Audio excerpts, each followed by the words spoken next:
lanjutkan pada bagian kedua dari kajian kita. Tadi kita sudah membahas masalah hakikat usul fikri, dan oleh karena itu kita harusnya tidak kaget lagi seperti apa yang terjadi, apa yang dilakukan oleh para musuh-musuh Islam, dan apa yang terjadi kiranya kalau seorang muslim pemikirannya sudah tak beres gitu ya. Ini ada contoh rekaman supaya saya mudah menjelaskan tentang Islam liberal. Kita lihat saja apa yang terjadi tahun 2004, Agustus 2004 di UIN Sunan di Bandung. Ini adalah acara penerimaan mahasiswa baru ya. Kita lihat seperti apa kejadiannya.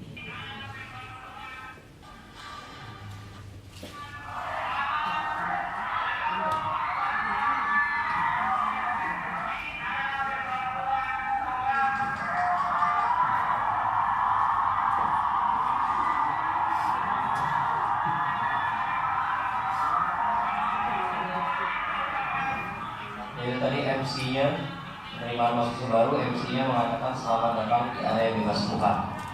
Dan ini dilakukan oleh mahasiswa perguruan tinggi Islam. Dan kita bisa lihat bibit-bibitnya seperti ini.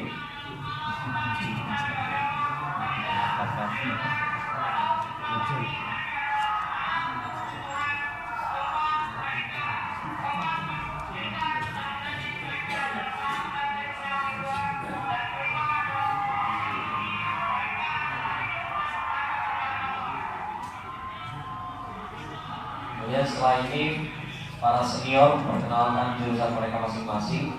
Kalau ini jurusan sosiologi agama, ada yang membanget. Kita lewat saja. Nah ini yang seru nih. Kalau Anda di perguruan tinggi Islam ada jurusan perbandingan agama, kira-kira manfaatnya untuk apa? Apa yang diharapkan dari jurusan itu? Pastinya kita berharap orang-orang jurusan perbandingan agama dari perguruan tinggi Islam ini akan perbandingkan agama Islam dengan agama yang lain dan membuktikan bahwa Islam lebih unggul, gitu kan? Namanya juga perguruan tinggi Islam, pasti harusnya sampai pada kesimpulan seperti itu kan? Tapi kita lihat kenyataannya seperti ini.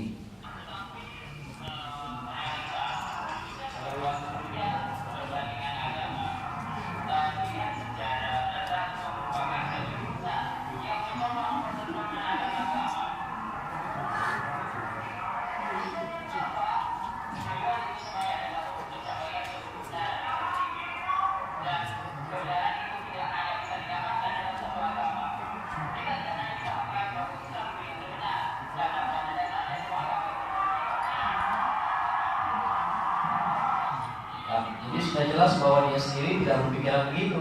Dia nggak berpikiran bahwa kita perbandingkan Islam dengan yang lain dan Islam adalah yang terbaik. Tapi dia berpikir kita akan cari kebenaran dari semua agama, kita gabungkan semua kebenaran itu supaya kita dapat kebenaran tertinggi. Teorinya canggih sekali. Nah yang berikutnya jurusan tasawuf Islam, ini tidak senonoh ya kata-katanya.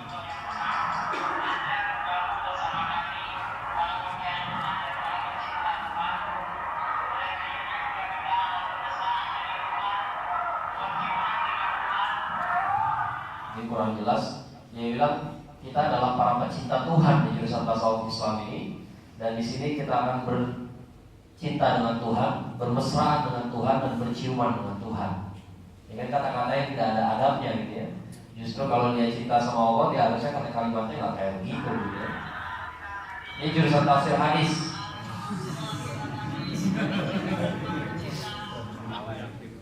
Jadinya saya mau bilang badannya paling kecil, kacamata paling besar, tapi udah baru ketawa duluan ya udahlah. Ya. Nah dia mengatakan setelah tadi kita menyaksikan Tuhan bercinta, sekarang mari kita tafsirkan apa itu Tuhan. Ya. Masuk jurusan tafsir hadis, tapi belum yakin Tuhan itu apa. Ya. Itu kan udah salah kaprah sekali gitu ya, salah urutan gitu.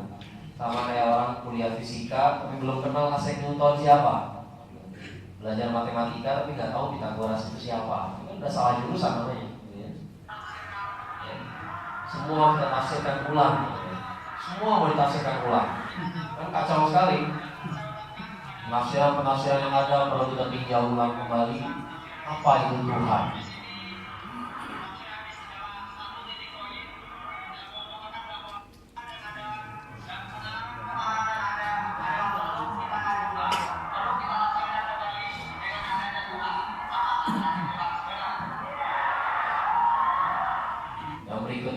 tahu jurusan apa, tapi kalimatnya luar biasa juga.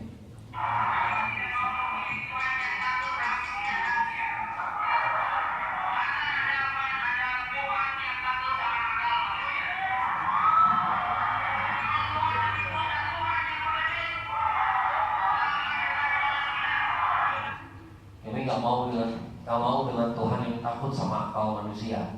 Tuhan kayak gitu, Tuhan pengecut. Ada orang-orang kayak begini dan saya pernah ketemu juga. Saya pernah jadi dosen di beberapa kampus dan mahasiswa ada yang nanya kayak begitu. Kenapa Allah takut sama akal manusia? Absurd sekali pertanyaannya gitu ya. Seolah-olah akalnya udah bisa ngapa-ngapain gitu. Padahal belum bisa apa-apa. Dia bahkan bilang, kan sains sudah bisa jelaskan segalanya. Dan saya bilang itu tandanya Anda bukan orang sains. Orang sains gak akan bilang sains bisa jelaskan segalanya. Karena kalau kita bisa jelaskan segalanya, nggak ada statistik, nggak ada probabilitas. Orang belajar probabilitas karena kita nggak tahu apa yang terjadi setelah ini kan. Gitu. Orang bukan orang sains tapi yang begitulah. Nah yang terakhir, siap-siap saja. Mudah-mudahan nggak ada yang shock dengan kalimat berikutnya.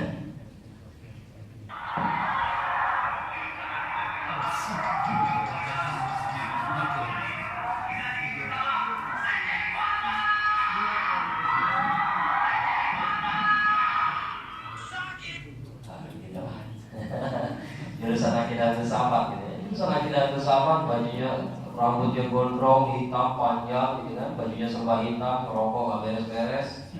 Tiba-tiba teriak, anjing gua apa gitu ya.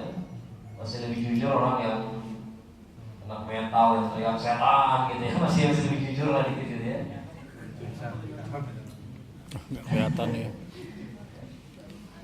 Nah kayak gini kan mengerikan sekali. Padahal mereka ada di kampus-kampus perguruan tinggi Islam.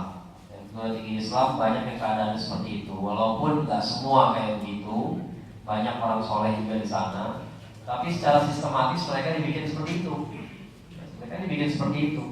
Banyak orang yang soleh di UIN Bandung, tapi anehnya yang kayak begitu yang dapat panggung, yang kayak begitu yang menerima mahasiswa baru gitu. Kan jadi pertanyaan buat kita, kenapa harus jadi kayak begitu? Ketika saya berkunjung ke UIN Pekanbaru, ada orang Pekanbaru di sini. UIN Sultan Syarif Qasim di Pekanbaru, menarik sekali. Saya masuk dalam kampusnya, ada bangunan persis kayak masjid, ada menara, ada kubah yang bagus sekali. Saya bilang, wah masjidnya bagus. Kata mahasiswa, apa Ustaz itu bukan masjid, apa tuh? Rektorat. Oh, ya nggak apa-apa sih, kan nggak apa-apa rektorat bentuknya kayak masjid. Saya tanya, jadi masjidnya di mana? Masjidnya Insya Allah Ustaz, masjid Insya Allah Pak, Insya Allah didirikan. Kenapa Insya Allah? Ya saya udah tingkat 5 dan tingkat 1 juga bilang jawaban dari kampus Insya Allah Ustaz, bagaimana lagi kan? Dari dulu jawabannya Insya Allah, jadi masjidnya masjid Insya Allah. Masa ada perguruan tinggi Islam tidak menjadikan masjid sebagai prioritasnya gitu? Padahal kampusnya besar sekali. Kalau kita jalan ujung-ujung capek. Jadi artinya kalau nggak ada masjid di situ kan susah orang mesti keluar gitu ya.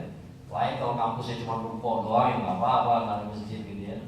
Tapi tetap saja yang ruko pun punya musola minimal. Masa kampus perguruan tinggi Islam yang besar luas nggak punya masjid? Gitu ya. Hasilnya begitu. Saya pernah berkunjung ke UIN Jakarta. Di UIN Jakarta pun begitu keadaannya. Di visit kalau nggak salahnya dia per fakultas mereka punya masjid gitu ya. Di sini masjid, di luarnya lapangan futsal. Jadi kita sholat di luar teriak, wah, gol, teriak-teriak gitu ya. Kalau bahasa Sundanya tuh para rukuh bila sholat kayak gitu ya. Kemudian di fakultas yang lain lagi malah ada cerita ketika lembaga dakwah kampus lagi bikin kajian, kalau teman-teman yang liberal tuh nggak suka sama kajian, dipotong kabel soundnya. Kabel sound system masjid dipotong. Ada nggak kita setega itu sama masjid gitu ya? Dahsyat sekali. Terjadi 2 kali kejadian kayak gitu. Ngeri sekali. Dan saya di UIN Makassar, saya berdebat langsung dengan guru besar filsafat Profesor Qasim Manhar di UIN Makassar. Keadaannya begitu juga gitu ya. Ya masjid itu sepi, yang ada di sana tidur-tiduran gitu. Nggak kelihatan kayak kampus harusnya menghasilkan cendekiawan muslim, harusnya menghasilkan para ulama gitu ya. Ini kan bahaya sekali kalau sudah masuk ke pendidikan dan mereka lulus gelarnya SAG, SPDI. Orang awam nggak ngerti. Kalau udah lihat gelar itu disangkanya nggak ngerti agama lah. Apalagi ada S2, MAG, MPDI, ngeri, makin ngeri lagi. Dan doktor makin ngeri lagi, orang kalau dengar dokter lemes duluan. Saya pun lemes dulu ketika disuruh debat sama Profesor Kasim Madhar. Tapi alhamdulillah begitu berdebat beneran, ya profesor liberal cuma segitu gitu. Ya nggak mengerikan sama sekali gitu ya. Dan nanti akan saya tunjukkan kenapanya gitu. Sebelumnya kita lihat dulu lah bagaimana pemikiran orang Islam liberal. Kalau tadi mahasiswanya gitu ya, kalau ini pentolannya kayak gini nih. Ini seorang dokter namanya Dr. Lutfi Asyaukani. Itu namanya bagus sekali. Lutfi itu namanya bagus. Asyaukani itu nama imam besar. Gak kelihatan. Dia tulis artikel tentang Islam, turisme dan toleransi. Mungkin nggak baca terlalu jelas seperti di belakang. Intinya begini artikelnya. Dia mengatakan bahwa di Indonesia ini banyak objek pariwisata yang bagus. Bukan hanya Bali doang, tapi ada Ternate, Tidore, dan Lombok. Ya. Yang dia ambil contoh adalah Ternate, Tidore, dan Lombok. Atau mungkin karena dia pernah ke sana gitu ya. Yang jelas dia katakan begini. Sebenarnya daerah-daerah yang lain ini cantik juga, nggak kalah cantik dengan Bali. Tapi kenapa Bali yang paling banyak dikunjungi turis asing? Ya. Lalu dia menganalisis, menurut dia begini alasannya. Ternate, Tidore, dan Lombok ini kan masyarakatnya Muslim di sana kan, nggak seperti di Bali. Nah, karena mereka Muslim, jadi mereka tidak toleran terhadap apa yang dicari oleh turis asing. Apa yang dicari turis asing? Dua hal. Selain pemandangan yang indah, yang dicari adalah minuman keras dan prostitusi. Masalahnya di Ternate, Tidore, dan Lombok tidak ada dua hal itu. Susah nyarinya. Kalau di Bali gampang. Makanya turis lebih suka ke Bali. Lalu akhirnya dia bikinlah segala macam teori supaya orang-orang Ternate, Tidore, dan Lombok mau toleran terhadap kemaksiatan. Kita baca aja. Menurut saya, kemaksiatan bukan sesuatu yang harus dilarang, apalagi ditumpas habis. Kemaksiatan adalah unsur intrinsik dalam diri manusia. Ia sama tuanya dalam usia manusia. Kita belajar maksiat dari Adam dan Hawa, ibu bapak umat manusia. Dan para nabi tidak maksud dari kemaksiatan. Nabi-nabi agung seperti Nuh, Lut, dan Ibrahim nyebut nama Nabi dan kayak nama tetangga aja gitu ya. Nuh, Lut, Ibrahim, atau kayak alaihissalam terus sekali. Semuanya pernah bermaksiat kepada Allah. Yang perlu dilakukan adalah membuat aturan dan meregulasi maksiat. Minuman keras tidak boleh dilarang, tapi berikan tempat-tempat khusus bagi orang-orang yang ingin meminumnya.